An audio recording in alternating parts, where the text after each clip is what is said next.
Hello students, in this lecture video I'll be discussing about chapter 10, training and doping in sports. So first of all, what is training?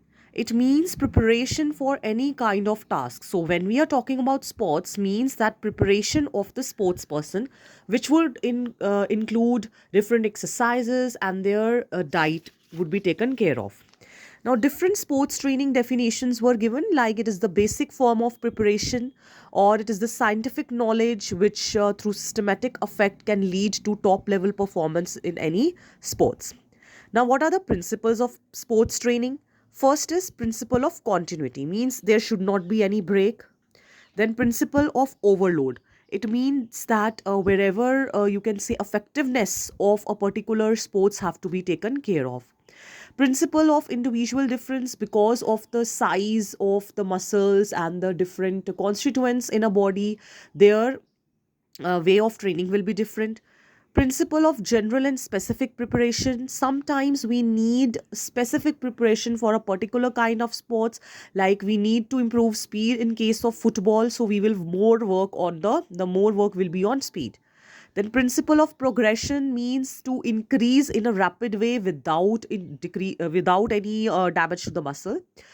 Again, principle of specificity, where a particular skill has to be advanced, to an advanced skill has to be developed for a particular sports. Then principle of active involvement, where involvement of the coach as well as the participant should be there. Principle of variety, the training program should be, you can say, having different types of variety in that, so that the training group and the environment remains positive. Principle of warm up and cool down should be followed, so that there is no muscle damage, no injuries during training. Again, principle of rest and recovery, then only the training can be successful. Principle of ensuring results, that in a particular competition, if we are preparing, definitely we are going to get good results. And principle of cyclicity means that in a particular training, cycles have to be performed, like for particular week one training method, for next week another training method. Now, what is warming up? It is a practice itself, where the physically and mentally the body is prepared to do any type of sports. There can be different types of warming up.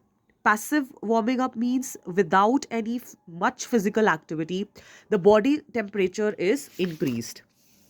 Active warming up, like here we can see, here different types of warming up sessions are there, where physical activities are being performed, like general warming up, usually performed in all time types, like these stretching exercise. Specific warming up, like for a particular sports we need, suppose for running we need this jogging kind of training method, specific warming. Then for cricket we need fielding, bowling, so different types according to the sports.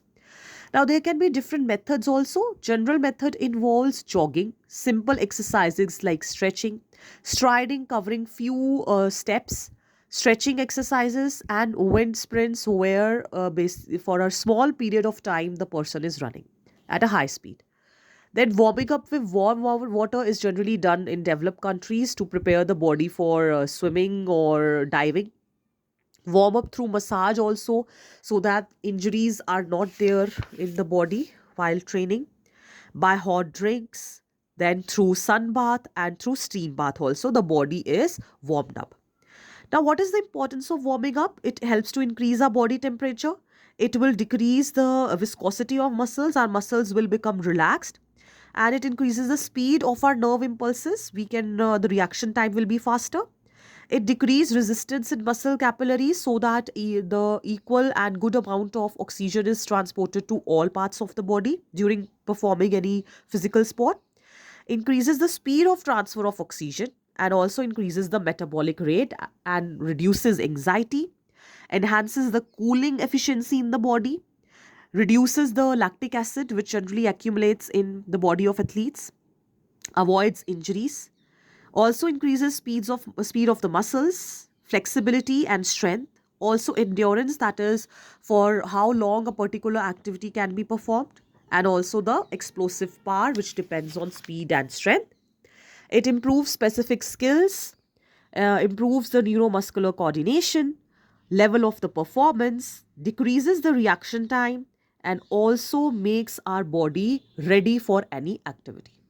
Now, what is the basis of warming up? Again, this is the base to increase the body temperature, to decrease viscosity of muscles. Increasing our reaction time means speed of nerve muscles means in a better way reaction time is less and in a better way reaction is given. Decreases resistance and increases speed of oxygen transfer, not only increasing metabolic rate but also reducing the blood lactic acid and increasing the working capacity overall. Now, what are the different principles for warming up? Simple to complex. One should always start from simple, then lead to complex. Exercising for all the body parts should be there. Stretching and loosening exercises should also be there. Now, exercise should be like that enough body temperature is attained, and warming up should also be according to the age and gender. It should be according to what activity the person will be doing and what particular exact timing is required for the sports. Now, these are the different stretching exercises shown here. For limbering down means for cooling down the body. Then major stretching exercises can be hamstrings, like lying on the back and one leg you are raising. Then some chest exercises, glutes, lying on the back and doing cross leg. Quadriceps, where you will stretch the thigh. Triceps and shoulders by rotating the shoulders. Again, the similar importance of limbering down, that is body temperature becomes normal. The limbering down is cooling down. Then a proper removal of waste products from the body will be there. Tension will be decreased. Fainting chances is decreased. Supply of oxygen is maintained. Decreasing adrenaline in the blood, which is stress hormone. Then muscles do not remain stiff, they relax, and heart rate returns to the original stage. Now let us understand different skills. Skill is ability to perform any kind of activity. We can classify it as open skills, where these are not under any control. Then closed skills, which are predictable. Simple skills, where we need coordination. Complex skills, large amount of coordination. Gross skills, where we need muscle movements. Fine skills, where we need small muscular movements. Discrete skills, where we need a clear cut beginning and the end. Serial skills, where complex movements are performed one after another.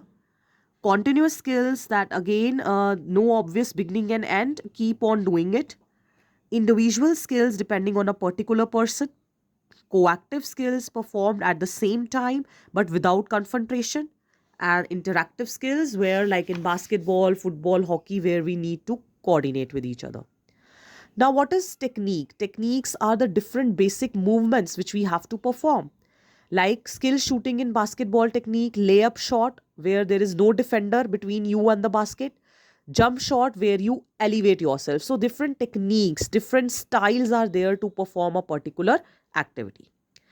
Now, let us look about doping. Doping means taking any drug to increase the efficiency. So, always a drug test is done. The World Anti-Doping Agency defines doping as occurrence of one or more of the anti-doping rule violations according to Article 2.1 through Article 2.8 of the code. So it means presence of any prohibited substance in the body, an attempt to use any of those prohibited substances, then possession of those substances, or attempting to use those prohibited substances. Now there can be different types of doping. There can be stimulants, which stimulates heart and breathing rates. Anabolic steroids, it will help to increase the muscle size. Peptide hormones, they will help the glands in the body to circulate more blood. Beta 2 agonists, they are generally used to treat asthma. Narcotics to just relieve the pain from injuries.